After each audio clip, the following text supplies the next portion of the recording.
Terima kasih Pak Dwi. Selamat pagi semuanya rekan-rekan. Kembali bersama Fauzi dari Medan. Ada keterkaitan 1 2 3 poin ini Pak Dwi, ya, dari dolar indeks netral di 96. Saya katakan netral karena pernah mencetak tertinggi di 101, kemudian pernah sempat drop lagi ke 93. Nah, saya kira 96,30 ini adalah angka netral ya. Kalau dari time frame daily terlihat mulai memang pergerakan moving average-nya mulai mengalami penurunan. Kenapa demikian? Karena Cina sudah mulai membuat hal yang atraktif untuk yuan dengan mendevaluasi mata uangnya ya, sehingga bagi negara-negara yang melakukan trade balance dengan neraca pembayaran mata uang yuan, maka sangat menarik yuan ini dengan harga yang cukup dinilai dengan rendah, dan Cina siap dengan hal tersebut. Nah, itu yang saya kira menyebabkan ada sentimen negatif dari pasar modal di beberapa lantai saham, yang memberikan sebuah tanda adanya money outflow atau keluar exit point dari pasar modal, dan ini akan membuat satu ketertarikan untuk komoditi berikutnya. Saya kira sentimen negatif akan mulai terbentuk terhadap dolar mulai perlahan-lahan dan ada positif untuk komoditi. Nah, mari kita lihat nanti satu persatu sebelum nanti di akhir saya tutup dengan posisi minyak yang sudah menyentuh level rendah 6,5 tahun. Ya, mari kita lihat dulu dari Asia Pasifik. Dari New Zealand terbaca ini formasinya sideways ya, flat. Sekarang berada di kisaran wilayah 0,6. New Zealand 0,6 berapa itu Pak? Saya kira di 0,6 300-an ya, 0,6530-an ya. Nah, ini memberikan tanda angka flat untuk di New Zealand sebelum melewati batas Bollinger Band up dan Bollinger Band bawah. Teman-teman semua, untuk New Zealand saya kira wait and see dulu. Setelah formasi double bottom kemarin belum berhasil membentuk reaksi reversal untuk di New Zealand. Kemudian di Aussie, ya, Aussie 0,7367 running price, kisaran wilayah di pivot berwarna biru ini. Saya masih memperhitungkan 0,73 ini area netral. Untuk saat ini formasi juga masih sideways, hati-hati untuk closing daily di hari Jumat ini di bawah 0,73. Saya kira tidak ada closing price di bawah 0,73 hari ini. Ada harapan untuk di hari Senin posisi Aussie ini mengalami apresiasi. Cuman teman-teman hati-hati, masih sentimennya negatif. Nah, selanjutnya untuk di USD Yen, running sekarang terbaca di 124,50. Saya kira masih dalam formasi support yang belum melewati support sebelumnya ya, dan Bollinger Band juga masih tertahan menjadi strong support di sini yang menjadi incaran wilayah buy limit. Teman-teman semua juga masih netral untuk di USD Japanese Yen, walaupun keterkaitan dengan data non-farm payroll kemarin angkanya mengalami baik ya.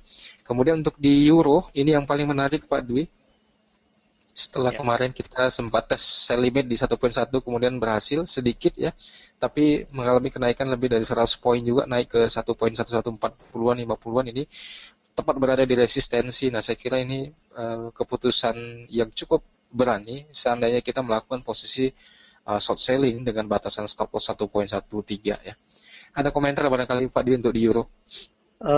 Pertama, di New Zealand dolar terhadap US dollar sendiri, saya kira efek negatif dari berita yang barusan diumumkan mengenai retail sales mempengaruhi pergerakan untuk New Zealand dollar. Retail sales cukup negatif, dari 2,3% dia turun ke 0,1%, di bawah forecast 0,5%. Kemudian core retail sales quarter to quarter dari 2,5%, di forecast kan 0,7% dan keluar 0,1%. Jadi cukup negatif, sehingga saya kira respon terhadap pergerakan harga terpengaruh saat ini juga di time frame yang lebih kecil, Pak.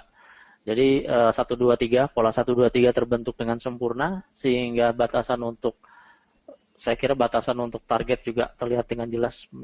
Kita batasi dengan harga terendah yang hari kemarin mungkin Pak Fauzi, begitu ya. Ya, Termasuk di Euro. Ya, kalau termasuk di Euro, saya ingin tahu nih Pak, beberapa periode yang lalu kita bahas Euro ini drop terus. Namun pada beberapa sesi ke belakang, bahkan 1 minggu ke belakang, Euro tampaknya menguat nih Pak. Kira-kira fundamental apa nih yang bisa jadi patokan kita untuk melihat pergerakan fundamental yang ada di Euro, Pak?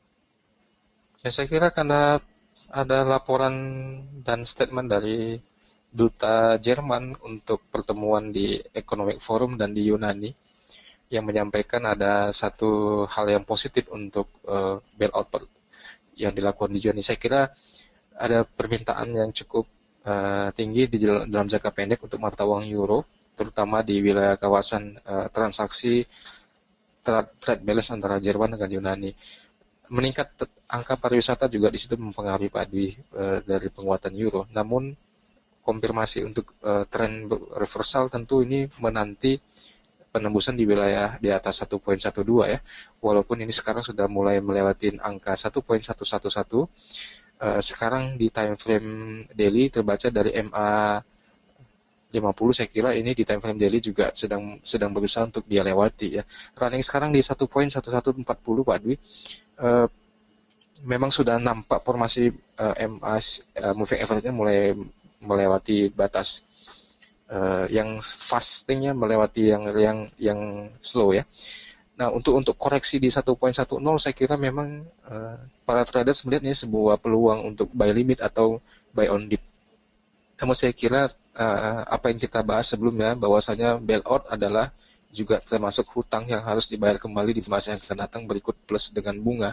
Saya kira jika Yunani tidak berusaha memperbaiki produktivitas ketenaga kerjaannya dan lain sebagainya, tidak akan membantu euro terdongkrak lebih lanjut dan ini bisa membuat bahaya.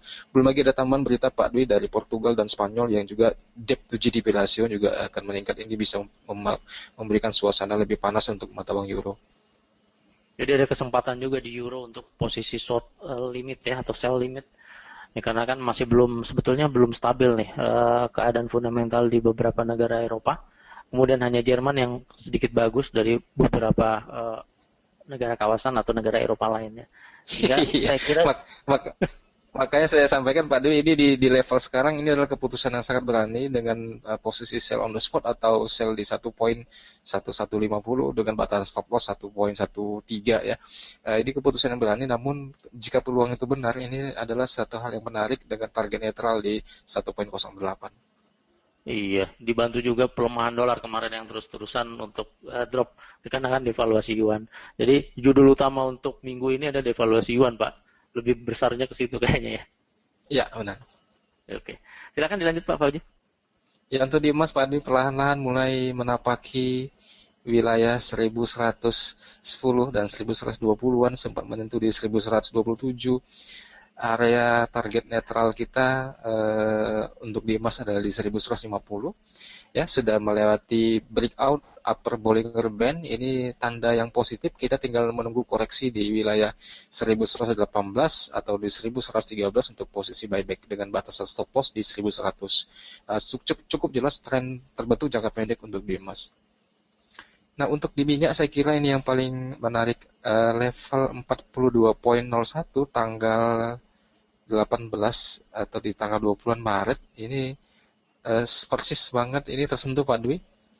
Tinggal konfirmasi hari ini Jumat apakah closing daily-nya sudah di bawah 42. Saya kira ini formasi double bottom di time frame yang lebih besar. Teman-teman semua, satu hal yang memberikan was-was bagi kita memasuki pasar minyak saat ini jika harga melewati batas 42, namun 40.00 merupakan tiga risiko yang saya anggap wajar untuk penempatan spekulasi buy di minyak. 41.36 terendah hari ini Pak. Jadi 42 udah lewat nih kayaknya. Iya, sorry. Arah lanjutnya 40 ya. Ya, maksud saya closing daily-nya belum terbentuk Pak. Ya, okay. Ya, closing daily-nya belum terbentuk. Menarik juga di angka 42 angka keramat untuk posisi buy, kita lihat target lanjutan 30. Ya. Kita tunggu saja berita, pasti ada berita-berita yang menggemparkan di minyak ini dari beberapa media untuk CNBC maupun berita lainnya Bloomberg itu terus dibahas masalah minyak ini, sehingga saya kira wajar apabila kita sebagai pelaku pasar mengamati dari beberapa berita yang keluar dari media tersebut Pak ya. Ya, memang ada satu kekhawatiran yang saya lihat di situ, tapi bagi saya sendiri Pak Dewi ini memang satu opportunity di 42.01. Batasan risiko saya kira juga ada angka yang kita nilai wajar untuk penempatan resiko modal yang kita alokasikan. Oleh karena itu di kesempatan kali ini menyambut ulang tahun Republik Indonesia di yang ke-70, kita bisa memulai beli minyak dengan modal $200 saya kira untuk 0,1 lot, atau kita bisa memasuki membeli mata uang asing atau membeli emas atau memulai transaksi di indeks saham, tentunya dengan kalkulasi modal dengan syarat dan ketentuan tertentu yang bisa Anda tanyakan di tim sales masing-masing. Demikian morning briefing dari Medan, Pak Di, bisa disimpulkan. Oke, terima kasih Pak Fauzi atas morning briefing yang telah disampaikan dengan baik. Mudah-mudahan seluruh informasi dapat menjadi informasi tambahan bagi kita semua, kemudian juga dapat dimanfaatkan semaksimal mungkin untuk memberikan informasi tambahan bagi para nasabah. Terima kasih, morning briefing kami sudahi. Selamat pagi dan selamat bekerja.